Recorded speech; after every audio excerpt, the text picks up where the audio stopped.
Panel number 3, the state of governance and law and policy. We're quite fortunate. It's moderated by Dr. Jeffrey Larsen, Director of the Research Division at the NATO Defense College. The cool thing about what Jeffrey is dealing with, he focuses on research, outreach, and education. And that's what we're getting a lot of here today. So, Jeffrey, over to you. Thank you, sir.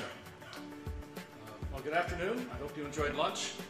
My thanks to Stephanie for the invitation and the opportunity to co-sponsor this event at a small level. Like her, this is not really my field of endeavor, but working in an alliance that is now facing the threat of hybrid conflict on two flanks, we're eager to learn more about this new technology and what it can provide to NATO in dealing with these new threats. I'd also like to thank Lieutenant General Thibault for serving as primary sponsor, as well as Major General Lantier for the wonderful reception last night. Very good. As a retired Air Force officer, it reminds me of what officers' clubs used to be and could be, which we've lost in America, unfortunately. Well, yes, the NATO Defense College. I'm head of the Research Division, which is a small team. We are the have lead responsibility for two of those three core mission elements of the college. The college itself is much like any war college in either of our nations. We serve currently 34 nations have students in our senior course, so it's a very diverse and multinational mix. We do 2 5-month courses a year, but I'm not really that involved in that. I focus more on the research and outreach opportunities, and in that regard, we're very pleased to be able to be involved in this kind of activity. I'd also like to point out that I'm particularly intrigued by this topic because last week I hosted a major NATO event in Rome for about 300 people looking at hybrid warfare. And hybrid warfare, for those of you who maybe you're all familiar with it, but you know, it looks at a spectrum of operational capabilities and threats, both traditional and novel, all the way from conventional, special forces, cyber, information warfare, up to and including nuclear saber rattling, which one of our adversaries has been not afraid to do in recent months. And because of that, we are looking at autonomous systems and the role they might have. But I really like General McMaster's presentation this morning, and I would remind us to keep in mind his warning that conflict remains a human endeavor, and technology merely supports that. The commander of NATO land forces last week quoted a military historian, I think it was Michael Howard, who reminded us also that the last 20 meters of contact with the enemy have not changed, regardless of the technologies, since the beginning of time. So there are big issues related to this new type of technology. One of them is privacy. This is obviously more of a domestic issue and not something we're focusing on today, although perhaps the next panel will. The next panel will really focus on ethics, which is the second major issue we have to deal with. And the third would be legality. Now, our panel will look at this third concept, and as it says in your agenda, the state of governance. This includes laws of armed conflict, the positions of various organizations on the use and role for robotics and autonomous systems, and the need or even the possibility of achieving an international treaty on these types of new systems. Before I introduce the speakers, I'll bring in one final point. As a retired Air Force officer, the key role that the Air Force plays in supporting any Army operations, and this is, looking around the room, it's largely an Army-dominated conference. So I just want to point out that the conference organizers felt the need to call upon the U.S. Air Force for support in providing the moderators for both of the afternoon panels today. One, myself, a former Air Force Academy professor, and the other, Colonel Cook, a current permanent professor and department head at the Air Force Academy. So thank you for letting us do our part here. Our three speakers today. First, and they'll be speaking in the reverse order of your agenda and in reverse order of the way I'm going to introduce them. But Ken Anderson, whose name was accidentally left off the agenda, but his bio is in there, so you can learn more about him. Ken is a professor of law at American University, also a fellow at both the Hoover and Brookings institutions. His focus is on business law, international law, laws of war, and... No, I have to stop you. That was written by a publicist 10 years ago. All right. 10 years ago, that's what he did. More recently, I think, he's been looking at targeted... Okay, he'll tell you what he does when he comes up. All right. Gilles Giacca is a legal advisor, I think, at the International Committee of the Red Cross. He looks at the arms trade, new technologies in warfare, and weapons systems. And our first speaker will be Wolff Heintschel von Heinig, who's a law professor at the Europa-Universitat Viadrina in Frankfurt-Oder. He focuses on international and humanitarian law. So with apologies to Professor Anderson, I turn it over to Wolff. Thank you.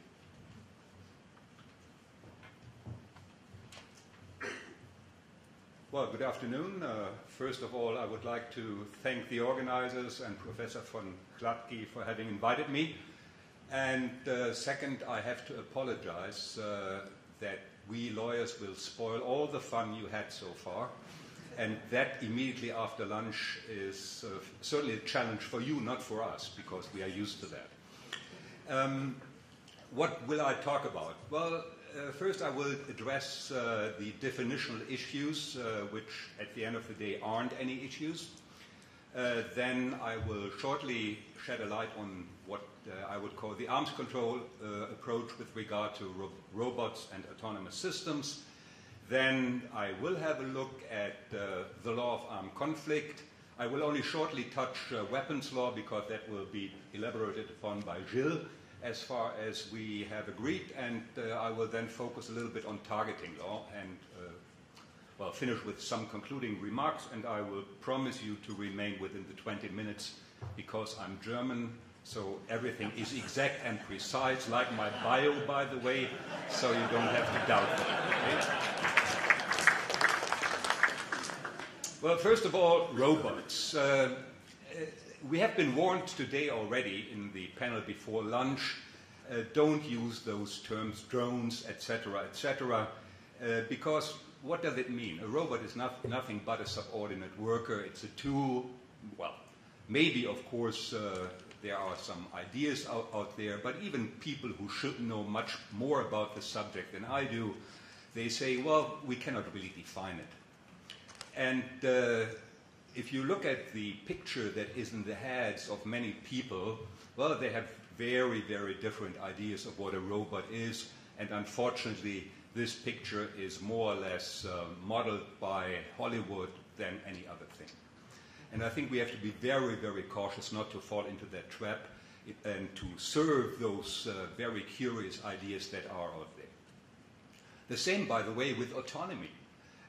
Well, autonomy, yes, freedom of action, self-government. You have the right to define your own powers. That's true autonomy.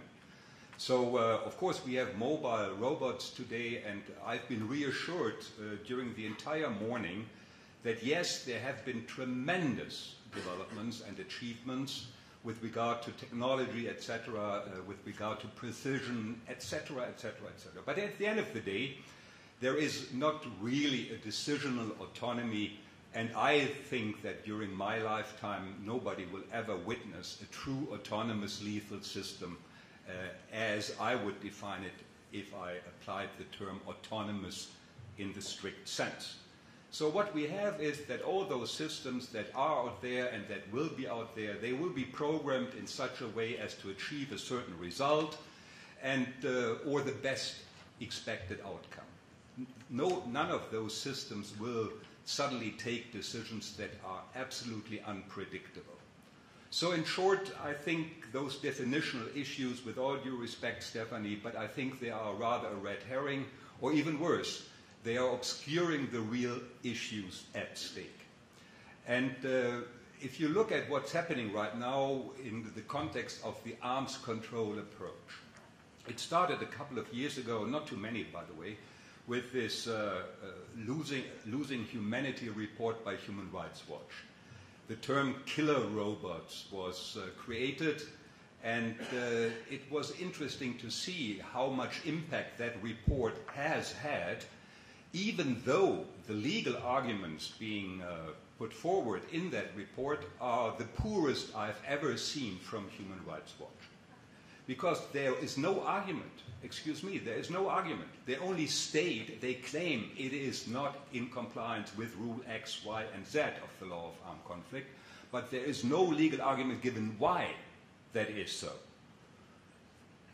The other thing is that right now we are witnessing the Convention on Conventional Weapons deliberations in Geneva, and they are now leaving the distinction between automatic and autonomous system, and they have now created a new term that is also muddying the waters rather than contributing to any clarity that is the meaningful human control approach.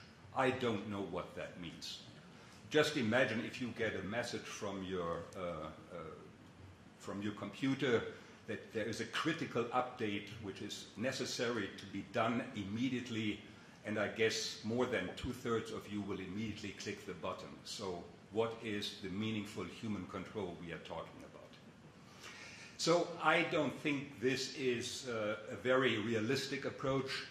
It is more than 43 states that are seriously working on military robotic programs, and any demand for a total ban is based, as I believe it, on imprecise or even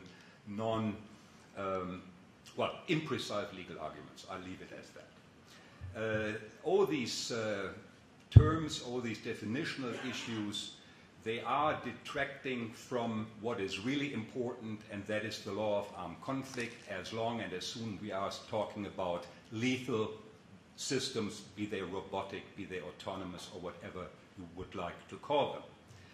So I'm quoting here someone who wrote that in the 1950s, Joseph Kunz, a very well-known international lawyer, who used the terms ideology of extreme pacifists, well-intentioned, good, but utterly utopian, and I think that is still holds true for all those efforts that are being undertaken right now with regard or with a view to a total ban of something that doesn't even exist.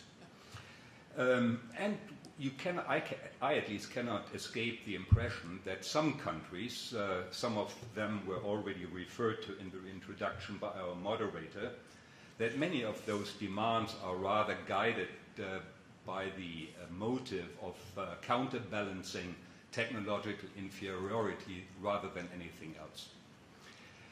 So I don't think the arms control approach is meaningful and promising. If at all, it will be pursued by a relatively small number of states, or even if the number is a little bit bigger, the group of states that will be willing to agree on such a ban will be rather irrelevant when it comes to international security. So I look at it from a very simple perspective of an international lawyer dealing with the law of armed conflict, and the first question I have to ask, do they qualify as means of warfare? And the answer is yes, as soon as they are designed or used to inflict damage, death, injury, or destruction, they are means of warfare. And then I will have to ask whether and to what extent the respective system is in compliance with the law of armed conflict or not. Please note that the pure military character of a device, whether semi-autonomous or nearly autonomous or automatic, that alone doesn't suffice to qualify it a means of warfare. Then, for example, all the very important principles like the principle of distinction, etc., will not apply. Just look at the humanitarian task a robot, in inverted commas, can fulfill. That has only been addressed in one of the questions in the panel before the lunch, but there are other uses that one may consider, and the more autonomous those systems are, the better probably for the humanitarian task they are to perform. So I will focus now on means of warfare in the sense I've just defined it. So first of all, then we have to ask, is there a prohibition of any of those systems? The short answer is no. So the yardstick we apply is weapons law. There are three issues. Do they inflict unnecessary suffering or superfluous injury? Well, that will depend on the weapon they are carrying. Are they weapons that cannot be directed at a specific military target?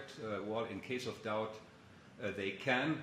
And finally, can the effects be limited as provided for in the law of armed conflict? So in short, right now, apart from non-conventional weapons, there is no conventional weapons system, and I would dare to say not even a semi-autonomous or nearly autonomous system that would by nature be in non-compliance with those principles of weapons law. So I leave the rest to Gilles to elaborate on the weapons review. So I will now look at what the system must be capable of doing, whether it is being used alone or whether it is being used in combination with human beings or other assets. And then the process is very simple from a purely legal perspective. And many of you will remember that this very much looks like the typical targeting cycle an operator has to go through. So the first question is there a lawful target? Yes or no? This is not so easy. In some situations it may be very simple. For example, in the maritime environment it's easier to identify a target than in the land environment. That is one aspect, but there are also protected persons and objects, so the system must be capable of clearly identifying a lawful target, be it a man or a woman or an object. Then it all depends on the weapon it carries and it is to deliver. Is it lawful as such? So if that is the case, then the next thing the system must assess is there a probability of collateral damage? So just that question. May there be civilian objects or civilians that will be injured or even killed during an operation, or a civilian object that would be destroyed or damaged? So if the answer to that question, that there will be collateral damage, is yes, then the next question is, will that be excessive?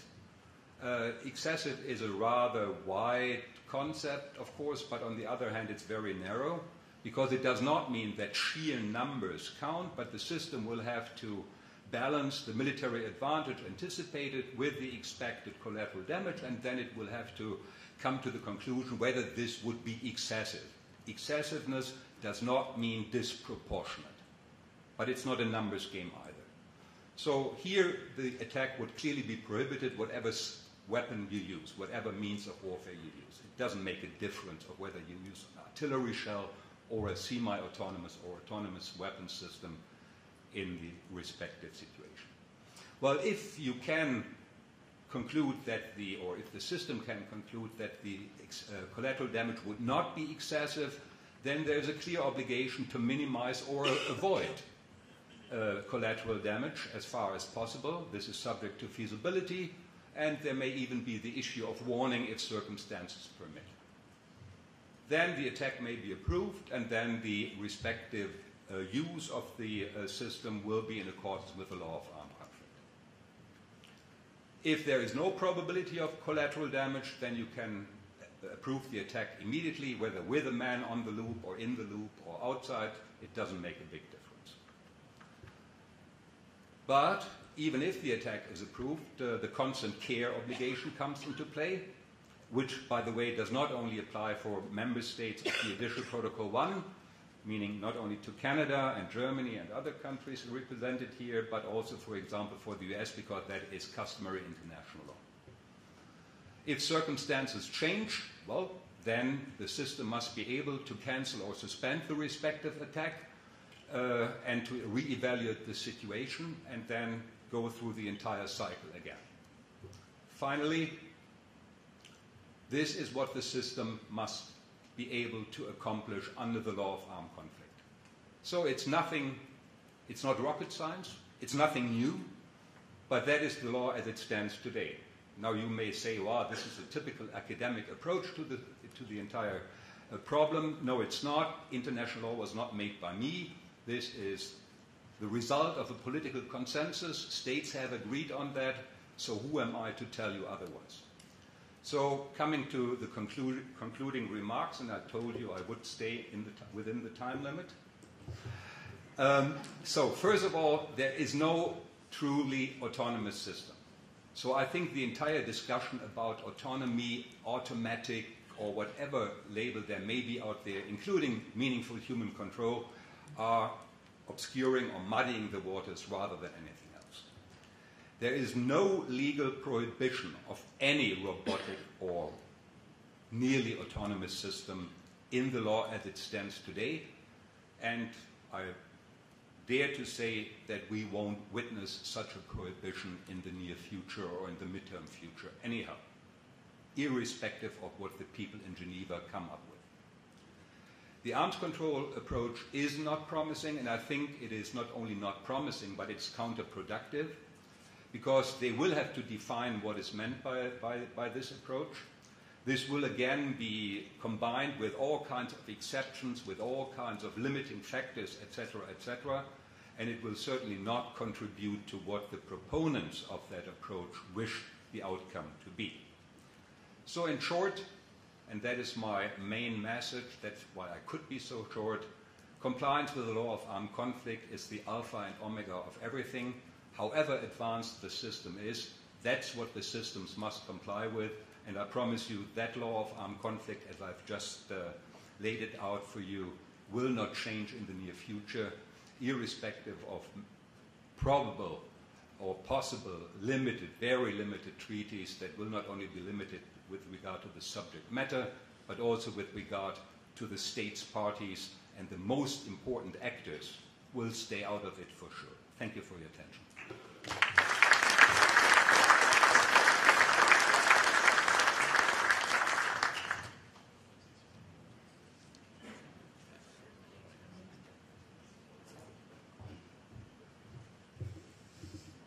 Thank you. Good afternoon to everyone. I would like first to begin by thanking the organizers of the Kingston conference for the warm welcome and for giving the International Committee of the Red Cross the opportunity to share some of our perspective on the possible challenge to international humanitarian law presented by the evolution and by the increasing autonomy in weapon system.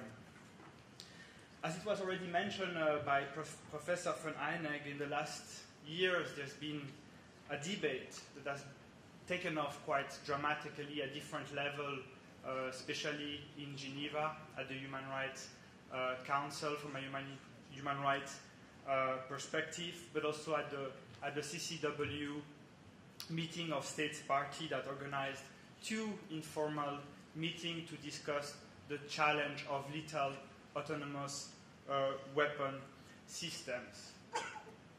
There is no dispute, at least from our perspective, that like any weapons, any means and methods of warfare must be used and capable of being used in accordance with the rules of international humanitarian law. Reference were made to the ongoing campaign coalition to stop killer robots. There are different aspects and approach and lots of controversies around these questions, but I think it is important not to conflate the question of what is legal, permitted or prohibited, and what is ethical, what can be desirable or to a certain extent undesirable. And this was mentioned by the US delegation at the CCW meeting last month, and I agree with that. So in this context, I will first discuss whether in the law there is an inherent requirement of human control. This is a question that essentially relates as to whether international humanitarian law require that targeting decisions be made by humans, which is to a certain extent a kind of theoretical question, but I think that has some practical aspects. I will then consider how the combination of the characteristics of a system that is being deployed and the intended circumstances of its use can provide parameters to ensure that those weapons can be used in conformity with international humanitarian law. I will then discuss the importance of carrying out legal reviews of weapons in light of the debate that are taking place at the CCW. So, it was already mentioned this morning, one of the challenges is a question of definitions. According to Professor von Heinegg, autonomous weapon systems do not exist. Some other might say that actually there is an emerging technology and we can already identify some feature of that. Autonomous weapon system, we can see it at the end of the day as an umbrella concept that can cover a different range of kinds of weapons, which differ from on the basis of different criteria and variables that I will touch upon. From the ICRC perspective, we define autonomous weapons as a system that can independently use force. We refer here to the critical function of selecting and engaging a target autonomously without any human intervention. And so we found that over at least last year when the ICRC organized an expert meeting on the issue, that this distinction between autonomous, automated, semi-autonomous might not always be very clear, since both are describing the capacity to independently select and attack targets without the bounds of their human-determined programming.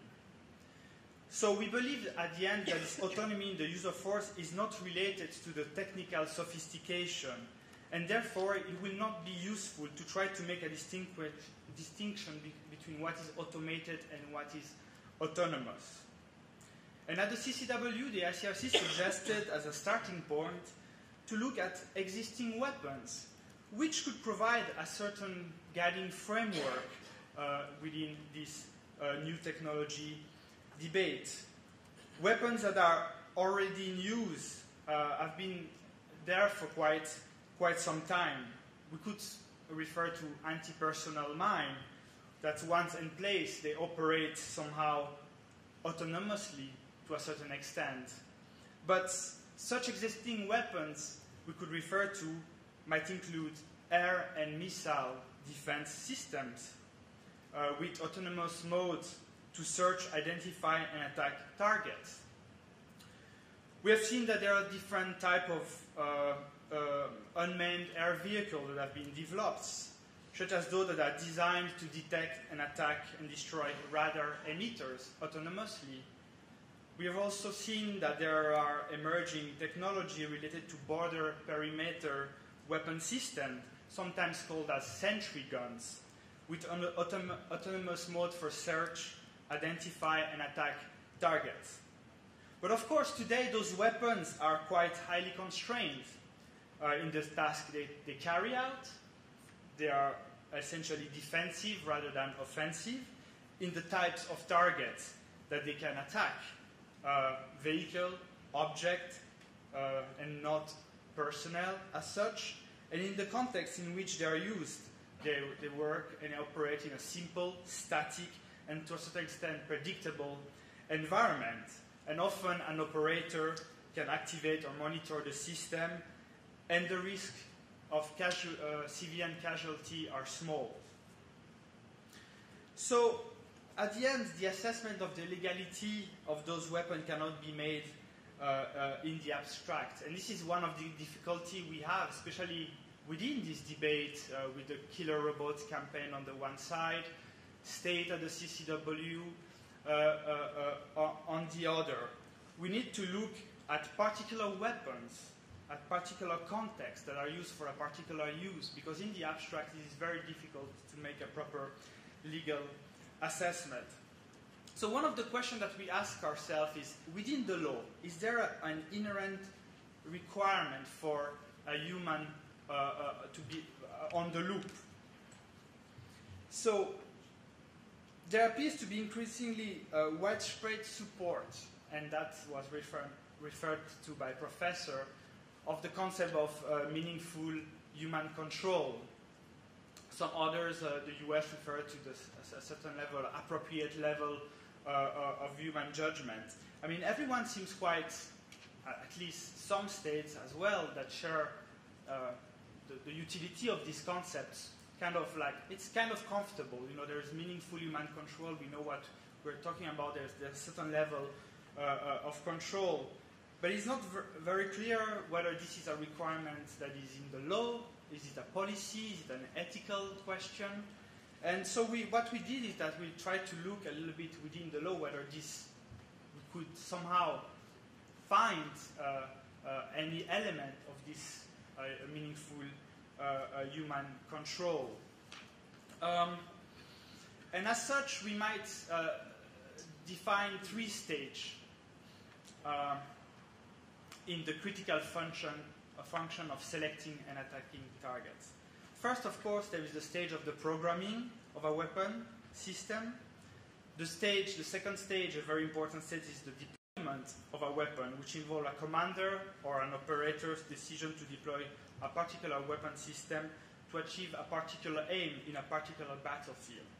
And then we will call stage 3 the engagement of the weapon itself, the targeting phase without human oversight. So we have somehow tried to look at, of course, the literature, but we looked also at the law itself, and we could somehow see 2 different schools or 2 different approaches. One that is more result-centered approach, and the other more of a process-based approach. Those who work for a focus on the result will recall that what underlies the law of armed conflict is a balance between the military necessity and humanitarian consideration. As long as this balance is maintained, it makes no difference whether or not and to what extent human beings are involved. And one could look, for example, as a matter of example, of Article 48, distinction, that provides that the parties to the conflict shall at all times distinguish. Here, the only agents specified are the parties to the conflict, and it is about how the task is performed, irrespective of whether it is a human or a machine. So from this perspective, the primary challenge will be actually technical in character, relating to the machine-owned programming and technical capabilities to comply with the law. But of course, as it was mentioned, when we look at other principles such as proportionality, it remains to be seen whether an autonomous weapon system would be able or capable to do this balancing exercise. But here, really, and this is one of the challenges of this debate, we are forced to rely on assumptions and hypothetical scenarios. Then there is the process approach, the process that is supported to a certain extent by this campaign to ban, that call for a preemptive ban of autonomous weapon system. So they are that we need also to focus on the process as much as on the result, and that the aim is that not only to find this balance between military necessity and humanitarian consideration, but there is also a need to ensure respect for the human dignity of those who are affected by it. And in light of this principle of humanity and dictate of public conscience, any weapon that will not leave space for this human oversight would be somehow unlawful under international law, whether or not it is capable of reaching its result. I'm not sure that we can, at least from our perspective, share this view.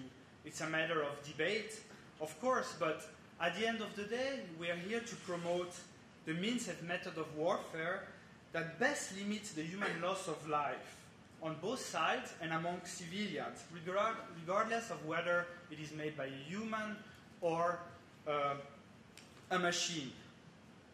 So I think one of the challenges would be this, and this was mentioned this morning, this relationship, this collaboration between the human decision-making to deploy the system and the actual decision made by the system itself.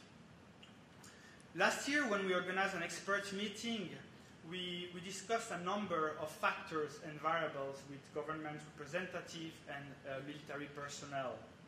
And some of the variables that one needs to take into account in this assessment are the following.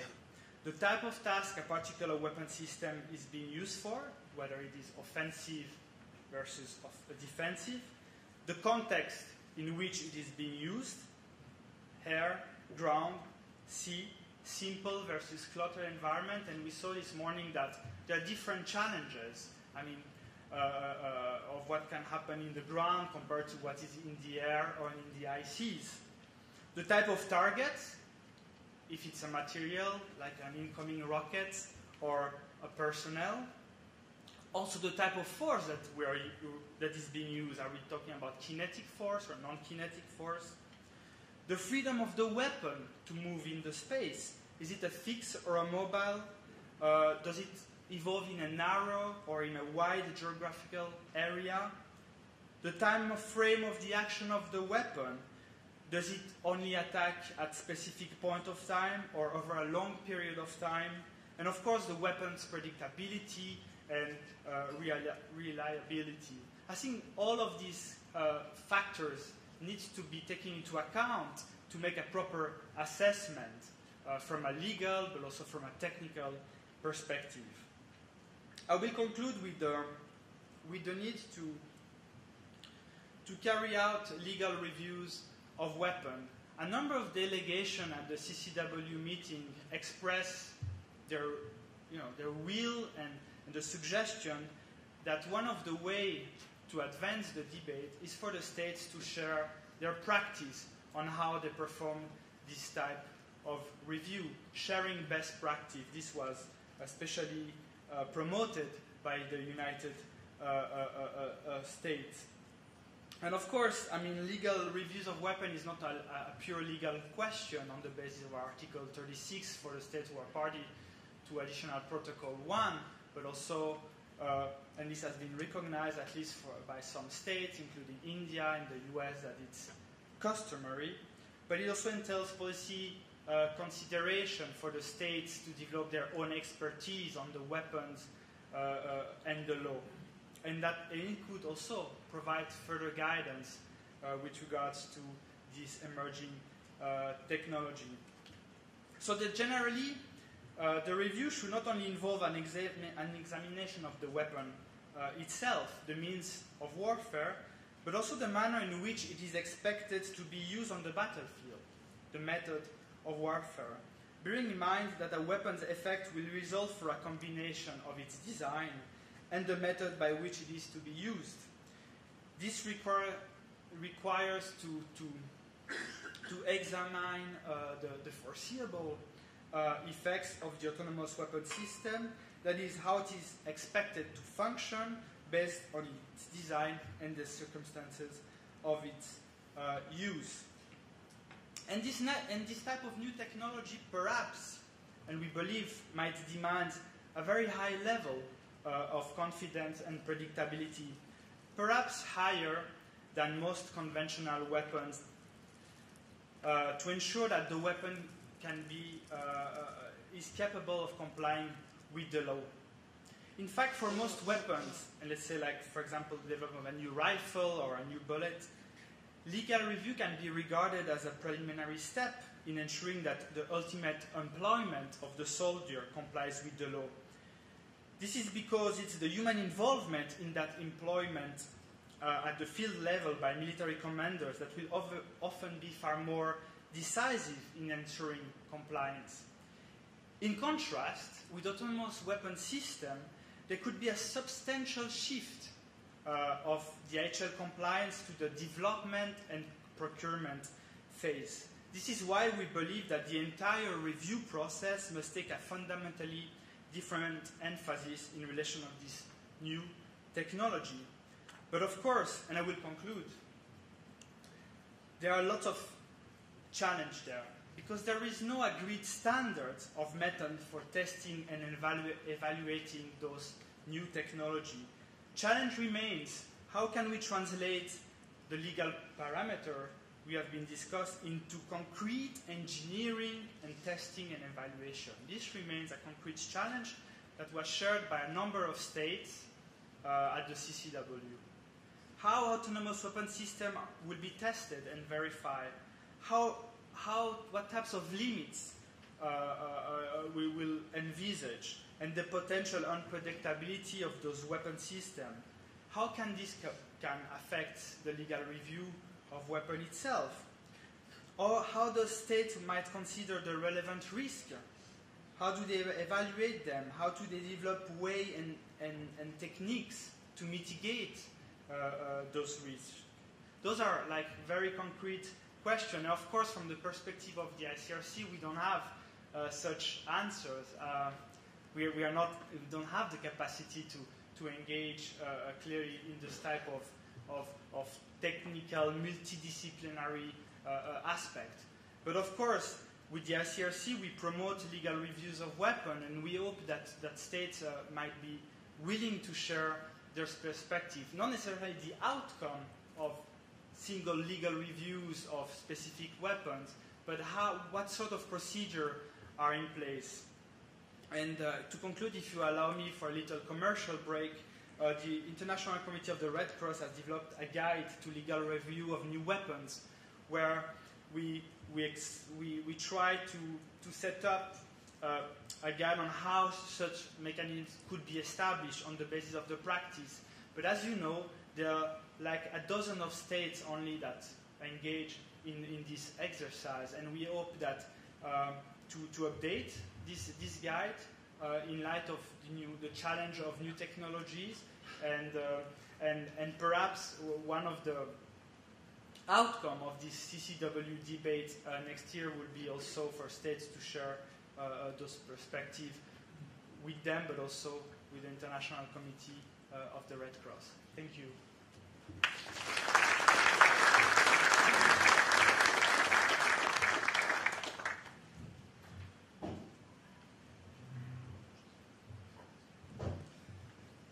Thank you for having me here, and I apologize for having interrupted the bio at the beginning. It was actually drafted by a publicist at my university, and I only discovered that it existed a month or so ago, and was somewhat surprised to discover that I had been the first to climb to the top of Mount Everest, had penned Don Quixote, and had solved the Enigma code. So it was something that I wanted to have disappear. I'm actually a professor at American University, teach law there, and I write a lot in these areas on weapons law, national security, these kinds of things. And in relation to this, part of my bio is actually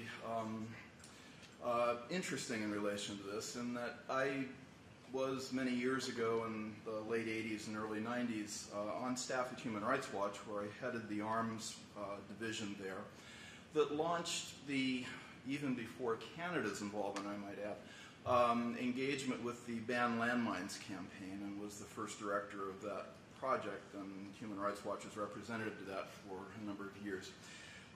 So this question of weapons autonomy and the question of what exactly we're trying to regulate and why has always been at the center of my thinking ever since the landmine debate. Because I will say freely, what I took away in 1990 as the Ban Landmines campaign was rolling, just getting moving, and the ICRC at the center of this, and huddled for many, many hours at a time, and eventually Canada becomes involved, and I spend a lot of time in Ottawa. The takeaway that I had from that at the time, and I think was pretty much universal, was the problem with a dumb landmine set in the ground was that there was no human being to engage in the aiming and the firing at the moment that was going to take place. So when Human Rights Watch launches this campaign against killer robots, it is by the same division, largely the same actors, many of whom I hired back in that period, for whom the autonomous weapons is just the next iteration of it doesn't have a human being at the helm to aim and engage the target. I will say at the outset in my comments that I have come to a very different view when it comes to autonomous weapons. That the issue is not, exactly, Gilles, as you said, the issue is not whether it is a creature or a thing, a who or a what. The question is the effects on the other end. And the position that I've come to, quite contrary to Human Rights Watch's position and my former comrades, and we have a special hashtag for that at conferences called #awkward, which is to say that I think that the position ought to be one of agnosticism measured by the effects on the other end, the results. But not complete agnosticism, because I believe that there is an obligation to try and press the technology as hard and as far as we can in order to try and capture the benefits of greater precision and the ability to greater control the use of force on the battlefield to the end of reducing the overall harms caused by armed conflict. Now, I'm stating that at the beginning so you know where I'm coming from on this, and as kind of cleanup batter for this panel. I basically agree with everything that each of the other panelists have said, and so I'm not going to try to recapitulate that, but instead sort of try to fill in the gaps on the basis of the structure they've already given. Just to say, I sat here sort of crossing things out in my outline. So I want to frame this with 4 points, a sort of 0 point about what is it that we want to regulate in this area of increasing automation, agree again with everything the ICRC expressed at the Geneva conference about how do you distinguish automation, autonomy, these things. It's not very clear. And it doesn't really need to be in a certain sense. But what is it that we're trying to regulate? And the second question is, what is it that we fear that is driving us to want to come up with some kind of regulation? What's the problem here? The second question, or the second issue or topic I want to move to is a very brief, mostly political history of how we got to the point of debating meaningful human control in this context. And again, I'm going to agree with everything that's been said earlier about that. I then want to turn to the meaningful human control issue as debated within the context of the CCW, the Convention on Certain, or the Convention on Certain Conventional Weapons and its various protocols, and raise a number of practical concerns in the negotiation process, how these things work from sort of a negotiation theory and practice perspective, and things that ought to give some concern about the way that this process is unfolding, notwithstanding the many, many sensible things, and I think important conceptual steps forward that have actually been taken, at least in parts of those discussions. And then finally I want to turn and talk just for a little bit about the basic conceptual issues underlying what I would regard as the problems with the meaningful human control concept, but I won't say very much because essentially it's what I've already said. I think the position ought to be one of agnosticism with regards to a who or a what, with a moral obligation at least to try and press the technology forward in a way that does as much as it can to reduce the overall harms of armed conflict. Okay, so starting with the point 0, what is it that we are trying to regulate? And everything that I've said, and I'd suggest an awful lot of the other presentations here and sort of the general discussion in the press and other places. A useful thing to keep in the back of your mind is to say, you know, there are really kind of 2 tracks conceptually going on here. There's one track, we can call it track 1, that is basically emerging technology today and its visible path going forward. Okay? What we actually have, the physics, the chemistry, the engineering, the computer science, what all these disciplines give us in ways that we, into the medium term at least, can sort of reasonably foresee where it's headed. On the other hand, we have track 2, and track 2 is just sci-fi.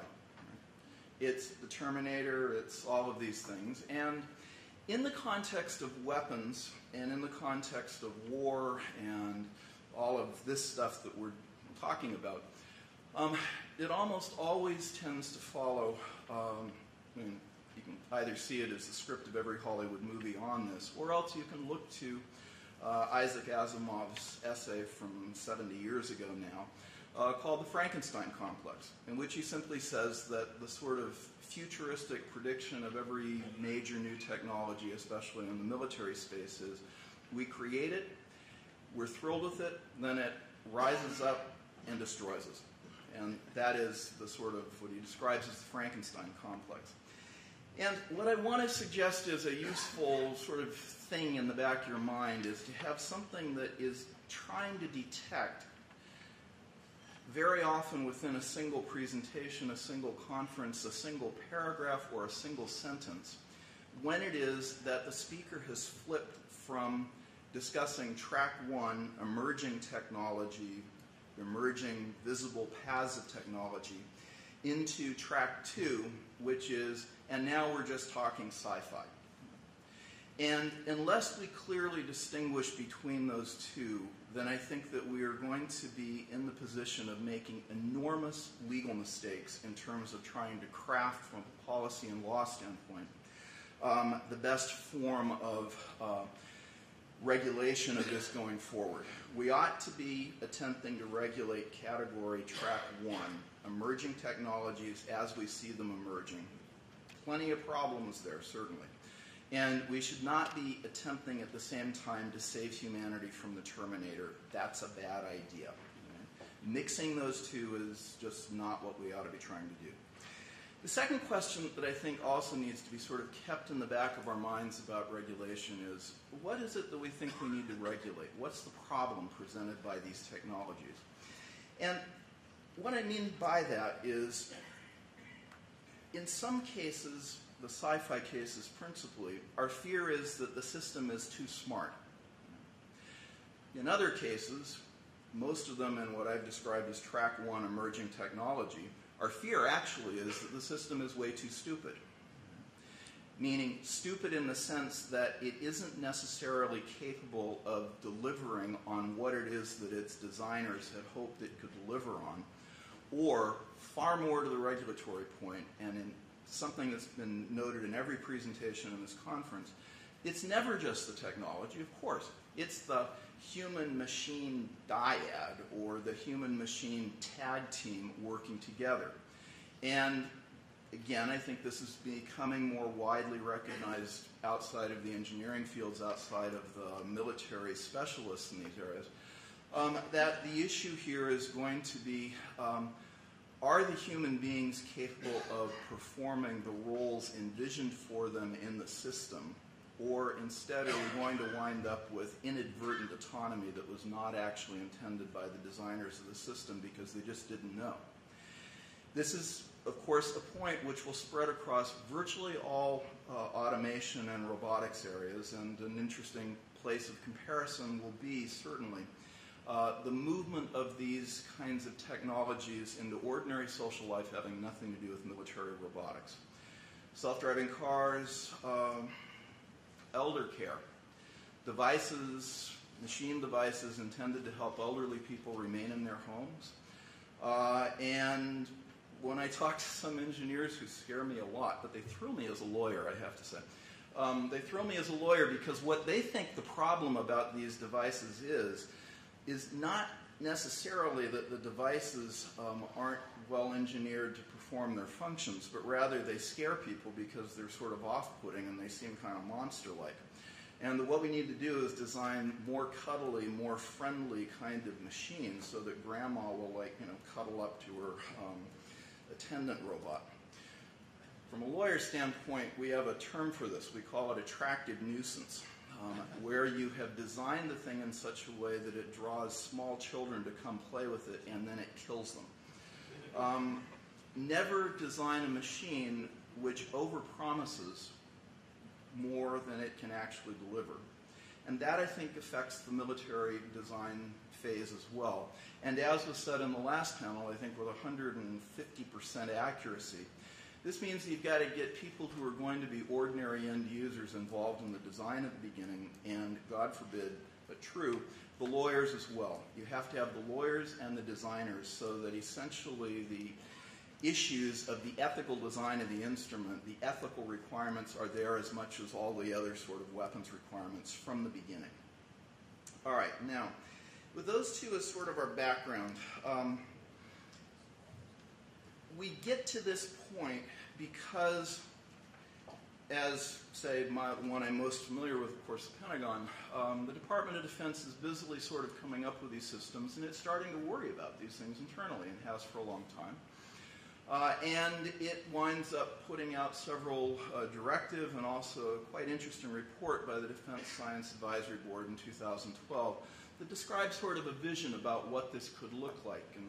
And nearly all of it, the important parts, are focused on the human-machine relationship, which results in a directive from Ashton Carter's office before he became Secretary of Defense that essentially says, look, don't go down the path of autonomy defined this particular way until you've gotten approval from lots of layers up above, because we have to be very, very careful about seeing whether the human, and the focus is actually whether the human beings are able to perform the roles that they're actually being tasked to perform in these things. So we've got to make sure that it meets the weapons reviews in the form laid out here, but at the same time that it winds up not creating greater levels of autonomy in the field than anybody would have actually anticipated. There seemed to be, and the directive appeared to sort of point to, two basic ways from the lawyer's standpoint in which you get autonomy which is not necessarily intended. One is that the speed of operations is necessarily faster than human cognitive performance. And the second is not strictly a matter of speed, but it's rather that the human operator has no independent source of information on which to make any different decision, even if inclined to do so. And since there's only one input stream, which is the one that the machine has used to essentially come up with, say, hit that target, even a human being in the loop or on the loop doesn't necessarily have any independent basis on which to override the machine. And those are situations in which the designers may not always be aware of it. Far more aware than they were 10 years ago, certainly. Now, Human Rights Watch and the Ban Killer Robots campaign launches with a great deal of fanfare. And I guess what I'd point out about that in part is I agree entirely with Wolff. It's not a set of legal arguments. It's not actually even a set of philosophical moral arguments, just as a matter of deep moral principle. And I see that Wendell Wallach is here, who has made exactly the argument on the basis of just foundational moral principle. Actually, I'll leave it until tomorrow, Wendell, what it is that you say. But it's a foundational moral principled argument. Human Rights Watch's report rests on something very different, which is an empirical claim that no matter how far advanced our AI gets and how far into the future you look, machines will never be able to perform this essential human judgment function. I don't know how one makes that assessment if you're a human rights organization, how you predict the future path of technology for time and all eternity. It's an empirical claim, and I don't understand the basis on which a public policy human rights organization is entitled to make that judgment. I fully respect the moral judgment that you just should not go there at the outset, that there is an important human dignity role for the human being pulling the trigger. I don't agree, but I think that it's a very, very important and in some sense persuasive argument, because I do think that the question of human intention lying behind this is morally important. The question is where, at what stage, how much. Now, this then brings us up to the CCW debate and the meaningful human control debate. And here I want to switch away from meaningful human control, about which a lot could be said, but instead I want to focus a little bit on the processes of how one might go about regulating this. So, one possibility, which I myself think is the best, is the ICRC Gilles is 150% right in saying you can't regulate in the abstract in this way. You have to have a system in front of you. And the system that's in front of you can only be evaluated for its legality if you are looking at the design of an actual system, its performance features, but also the environment for which it's designed, the battlefield that it's designed to be used in, and the particular uses for which it is intended. And without those things, then we are back at the level of somewhere between platitudes or fundamental moral principles that we would like to, so to speak, embody in law, such as it must have meaningful human control. I believe that the better way to proceed would actually be to encourage states that are in the position of designing these systems to become vastly more transparent and to be much more willing to sort of share the standards on which they're evaluating the legality of the systems they are contemplating in the process of designing, to consider basically the ethics of engineering at the front end and to put that out as an informal discussion. Rather than having done what we've done, which is to move to a discussion at the level of a protocol potentially to an international treaty, in which two things happen. One is that it's going to be locked in stone for at least some period of time, even if there were agreement and decided to go forward. Locked in stone on the basis of technology, that one thing you can say is the technology is going to change and change quite rapidly, and the treaty will not be able to keep up. The second is that when you are negotiating something that you believe might result in a binding treaty, then all of a sudden strategies of negotiation on the part of the negotiating states come into play in a very different way. If you believe that you are going to get locked into certain kinds of language, it's going to affect essentially your sort of bargaining with other parties and the rest in ways that are not conducive necessarily to reaching the ideal view about how to look at the weapons and the actual topic the one's dealing with. So I think myself that it is far too early for us to be contemplating international law written down in a treaty engaged in by states.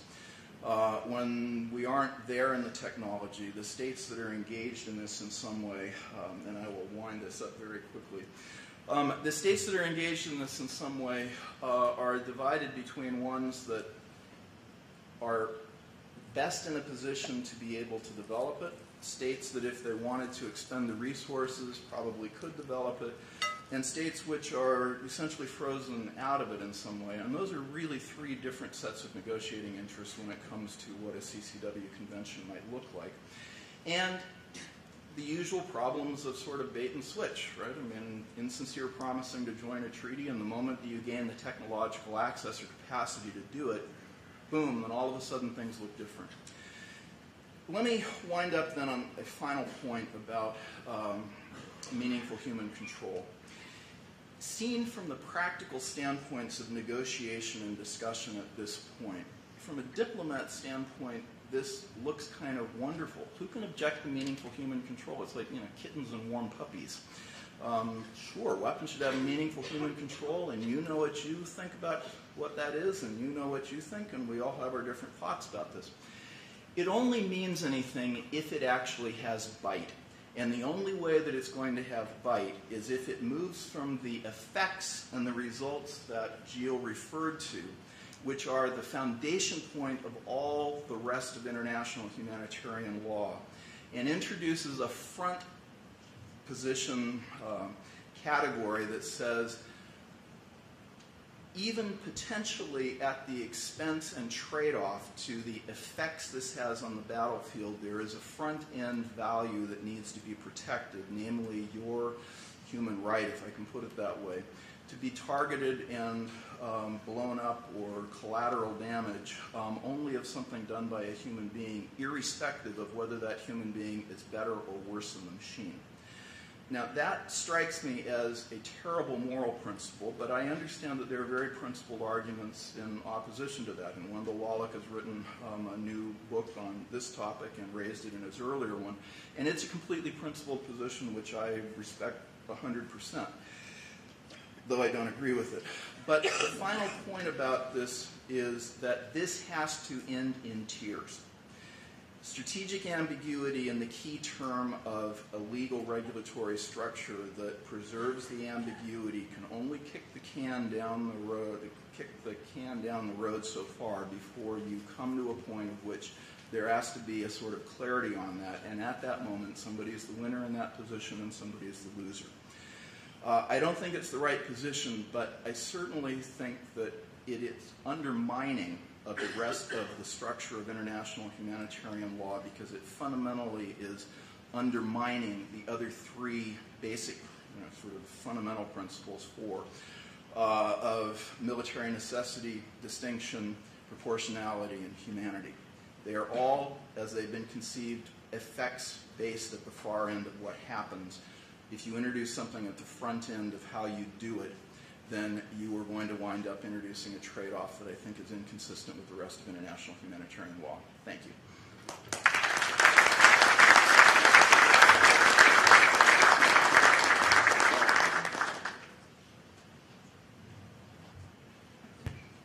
Okay.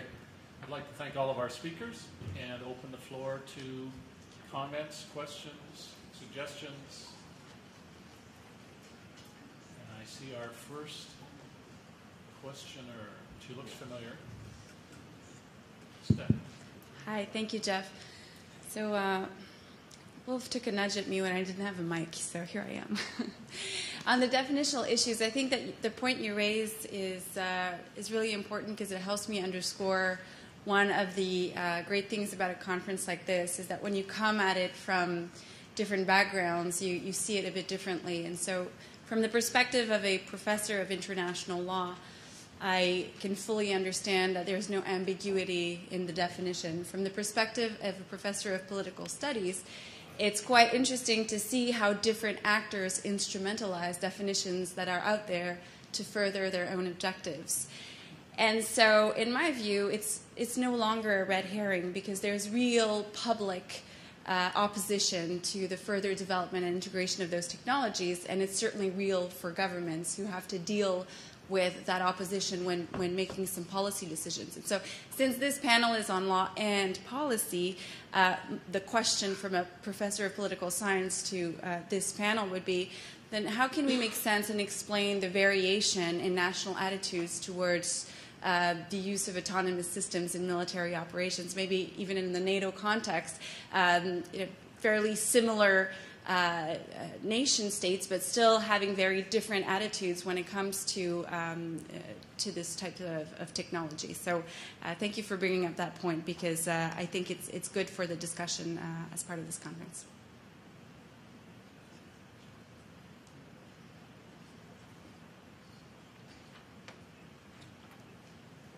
On the one hand, I absolutely agree. I should have emphasized that I was just looking at it from a simple lawyer's perspective and that I was just concentrating on means of warfare. However, since you are mentioning the political approach, it has been rightly mentioned before lunch that the use of certain terms creates certain ideas which you can never, ever get rid of again. Like the drone. I mean, there are so many different perceptions of drones, so many ideas, so many misunderstandings, and we are now desperately trying to get rid of that term because we want to make people understand that not every unmanned aerial system is something malicious or intrinsically bad. But it's too late. And I think if we continue to concentrate on trying to define autonomy for whatever purposes, for legal or for political purposes, we will fall into exactly the same track. We should make people understand, and maybe even governments understand, that the mere fact that you have an increasing degree of decision-making by some computer is not necessarily intrinsically bad. You can use it for a variety of purposes. And again, we should always return, when it comes to lethal systems, that we must be very clear. Ken has said it, Gilles has said it, I have said it. that at the end of the day they are in compliance with the law. Whatever enemy we have and whatever enemy we are fighting with those systems. And I don't buy all those other concepts either. It has been mentioned, for example, hybrid wars. Wow. I mean, we heard the term asymmetric warfare. Wow. So what do I gain from that? Nothing. Nothing. Because it's detracting from the real issues which we should be concerned about. I guess I would add to that as well that I think in some ways this actually illustrates the problem of my track 1 emerging technology and my track 2 sci-fi.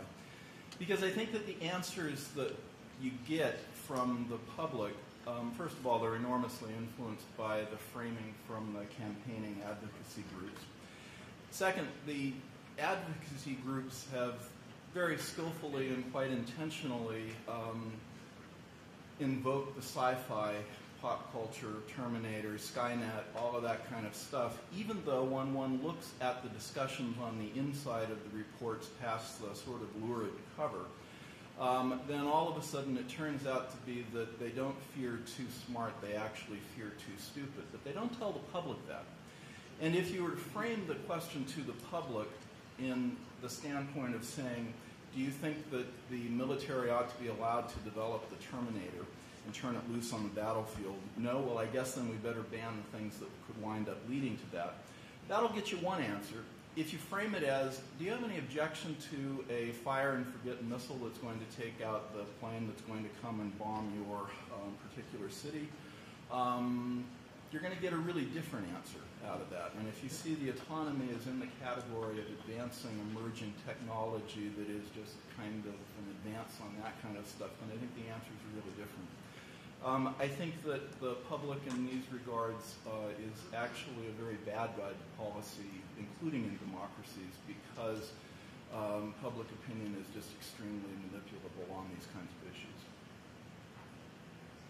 If I can add, thank you for the very interesting question. I guess this question of definition remains always there, and what we did notice also at the CCW, and we suggested at different level to engage, to have a session during the week of the expert meeting devoted to the definition, and we didn't have that. It was a session on technical issues, on characteristics, but no on definition states. Didn't feel comfortable to engage that, also because they thought that perhaps existing weapon system might fall in that definition. And from our perspective, obviously, what we're interested in is, as I mentioned, really the critical function is the fact of engaging a target autonomously. Because, for example, drones and other types of means that are being used do not pose as such a problem, at least from our perspective. Well, we might have different views depending on the way it can be used in certain contexts, but again, the technology itself, it's the use of the weapon. But of course, if this drone engage a target autonomously, this can raise a certain question. I think the critical function would be a good way, maybe, at least from where concerns can be, because if a tank park itself back to the garrison by itself, well, we don't see personally like a humanitarian issues there, and perhaps this can, I don't know, facilitate the organization within a base and so on. But it's really like the use of force independently from out with a human out of the loop that we can, where we could have certain concern. And when I refer to existing weapons, I mean, from the perspective of the ICRC, we're not saying that we have any issue with regards to existing weapons. I just say that at the end we are talking about an incremental process. So why don't we start about, even guided missiles? I mean, no one is raising any issue about that. They have been there for decades. But of course, if we think about this incremental process, perhaps we should start with a definition and see what and how things fall into it. Thank you. Thank you. Yes, sir. Next question. I love Ken's analogies on the track 1 and track 2. And to be devil's advocate here, I guess the question is, can artificial intelligence ever exist?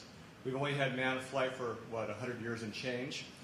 And I guess my question is, if AI could exist, would we really want autonomous systems to be able to kill humans? And since track 1 has kind of put this to bed right now in this conference venue, who should be looking at this? Because I think AI might at that point kind of trump our understandings of international law. But you guys are looking. All right. You want to weigh in? Okay. Let me say then very briefly that, well, you've asked the track 2 question, knowing that I've done everything to shut down track 2 for the remainder of the discussion.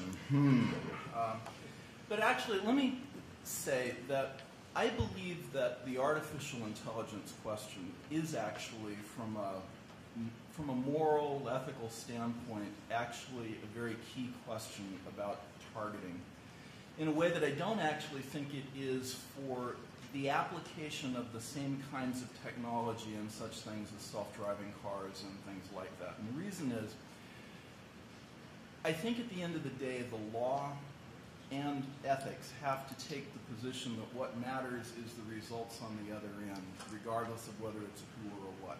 I think that's the bottom line out of it. Yet at the same time, I'm actually very resistant to the idea that the intention of a human operator to target some target is no different than the calculation of the AI program and its probabilistic programming and the rest. That those two things are actually the equivalent. I don't think that they're the equivalent at all. And when the machine decides to make that targeting decision, I don't think that is anything remotely in the same ontological category as what it is that a human being does when a human being decides to do that. Now, I don't think that affects the bottom line that I've drawn here, but it does say that the question about where the human intention lies continues to matter enormously, for which reason I say that the right group of people to think about that are actually the philosophers of mind. I'll just add that about 9 years ago, I was a rapporteur for a Wilton Park conference where we invited 6 science fiction authors to come in and think about how bad could weapons of mass destruction really get. And I hadn't thought about this much recently, but the discussions of Mr. Bunker this morning and now the sci-fi track today, we could do much the same here, I think. And many of the ideas from that conference years ago involve the issues we're talking about here. Swarms of autonomous robotic systems that can cross oceans and do all kinds of nasty things. Okay, sorry. Next question. Lieutenant Richard Garon, 2nd Philately Regiment. Do you see any threat or challenge to the law of armed conflict? Because it was very clear that to all of you that the law of armed conflict protect us against those autonomous systems. But in view of the dissymmetry of military power or technology, do you see a threat by any state or non-state actor to challenge the law of armed conflict and maybe change that paradigm?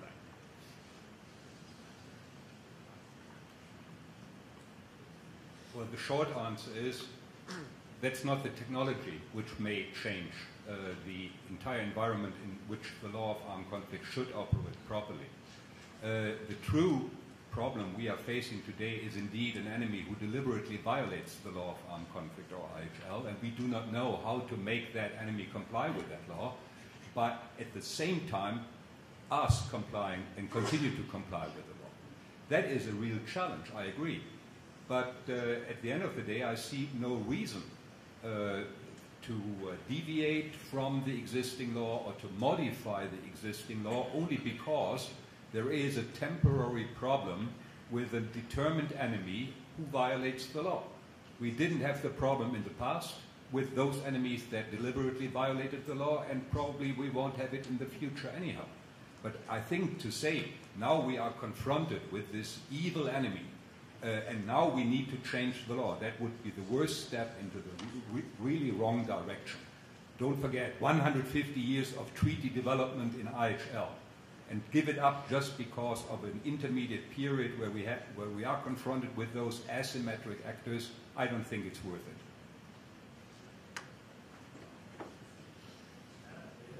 We have consensus on the stand, so next question. So this is kind of a peculiar question. This is Simon Moncton, DRDC, Consortium Canada. On the subject of normative standards, that is how we become accustomed to the way systems perform. Over time, modern armies will become accustomed to greater precision and lower collateral damage as a result.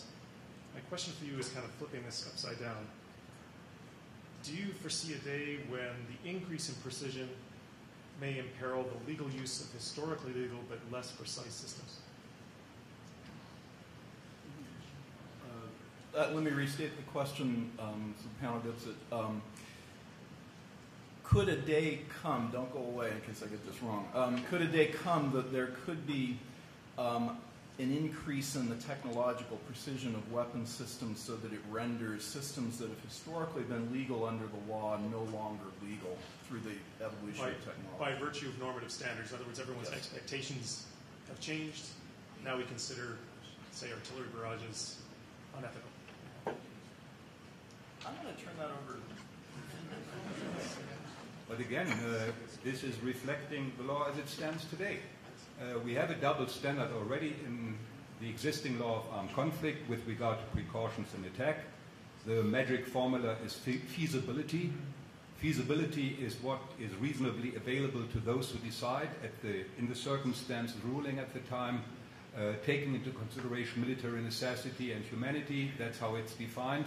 Then, of course, a state that is well advanced will be under stricter obligations under the precautionary obligation than a state with less advanced means.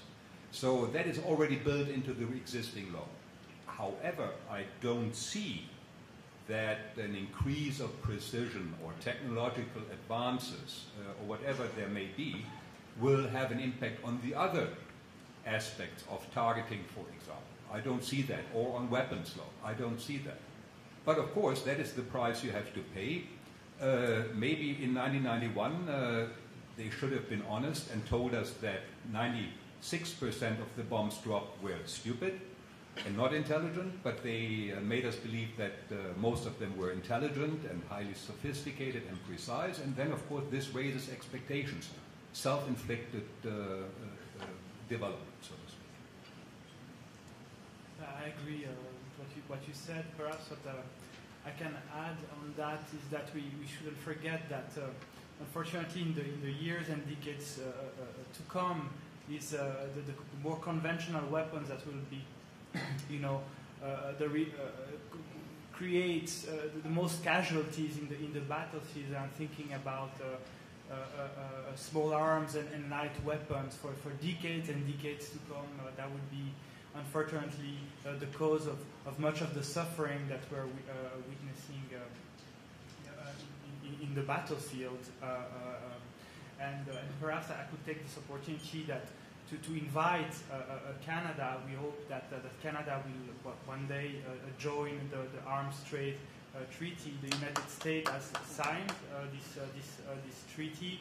I think it's a very important treaty because we are talking about a different strategic approach, but I think one of the strategies to make sure that the international trade of conventional arms are regulated in a proper way, that we prevent diversion into the illicit market and illicit trade. And we have here an important instrument where the international community, where states can get together and build open attacks. They're just asking to be implemented at the international level.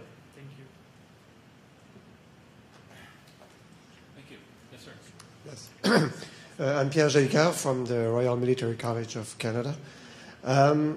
I must admit I'm very new to the topic, so I will probably ask a very naive question. But being new to the topic, I discovered this morning that there are mainly two models that were presented, at least this morning. The Avatar model model and the Terminator. Avatar being a human controlling remotely a device, electronic device, away. And the other one being that the Terminator being the autonomous combat system. There are probably more models as well, but these are the two that I picked up. But I'm wondering if there exists another model that was not addressed yet here today, is about the humans being more and more becoming robots themselves. I have in mind, if you keep reference to the TV shows, the $6 million man, you know, a man that having pieces of him being parts of robots. And a modern version of that would be the RoboCop. If we want to have an extreme version of that, would be the RoboCop model. So I'm wondering, since I'm only a political scientist, I would like to know if you can share with us some thoughts about ethical or legal implications of creating super machine out of humans. So humans becoming super machines, super fighters, maybe.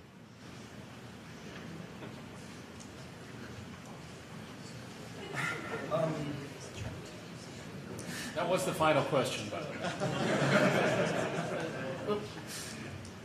I guess what I would see in that model is that something that you're quite correct, we haven't touched on here, is actually something which is different, certainly, from the machine-human tag team that we've described, the machine-human sort of dyad, which would be that you actually wind up mechanizing parts of the human being. And I guess I would say the parts of that, and you should ask Peter Singer about this at his keynote speech about this, because he has written about this.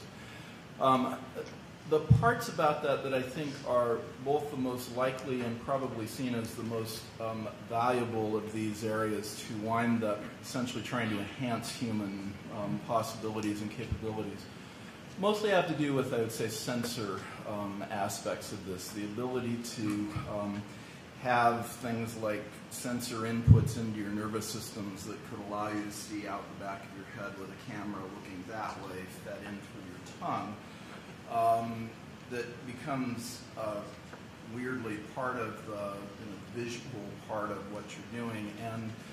And that stuff, I guess I would largely describe it as sci-fi at this point. In fact, pretty much, entirely described as sci-fi at this point, despite the fact that experiments that have been done suggest that there are capabilities that bring it much closer within the emerging technology areas. I watched, in person, a woman who has been paralyzed pretty much completely, no use for arms or legs and the rest, have electrodes planted into distinct parts of her brain, and the ability, by visualizing the motion in her mind, by imaging it, to be able to cause a robotic arm to pick up a cup and bring it to her lips and drink. As she says, however, there seems to be no capability at this point that she could ever do that without expending 100% of her mental effort at imaging that process. So these things are not things that I see as emerging anytime soon, so I think I would put them into the sci-fi box and sort of leave them wrapped up as presents under the Christmas tree next year. Well, first time we disagree. Wow. I don't think you can say that in such an absolute manner that this is all science fiction, because if you look at what neuroscientists can accomplish today by manipulating human beings to a certain extent, that certain natural behaviors are either suppressed or enhanced.